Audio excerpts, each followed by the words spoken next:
ఉండేటటువంటి ప్రధాన లక్షణాల్లో ఒకటి ఏమిటి అంటే రాక్షసులకు శరీరం ఉండదు. త్రేతాయుగం వరకు రాక్షసులకు ఉపాధి వేరుగా ఉండేది. అందుకని చూడగానే ఉపాధిని బట్టి ఇది కుక్క, ఇది పంది, ఇది పిల్లి, ఇది నల్లి అని గుర్తించినట్టే వీడు రాక్షసుడు అని గుర్తించేవారు. కలియుగంలో రాక్షసులకు ఉపాధి లేదు. మరి రాక్షసులు ఎక్కడుంటారు అంటే మనుష్యుల యొక్క మనస్సే వాళ్ళ యొక్క నివాస స్థానం. మనుష్యుల మనస్సులోనే రాక్షసుడు ఉంటాడు.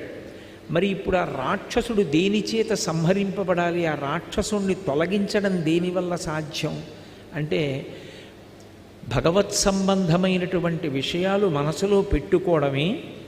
భగవద్భక్తి కలిగినటువంటి వాళ్ళు వేదము యొక్క ప్రమాణమును అంగీకరించి వైదికమైనటువంటి జీవన విధానాన్ని మనకి ఉపదేశం చేసేటటువంటి గురువుల యొక్క మాటలు హృదయంలో నింపుకుని ఉంచుకోవడమే ఆ రాక్షసుడు తొలగిపోవడానికి కారణమవుతుంది.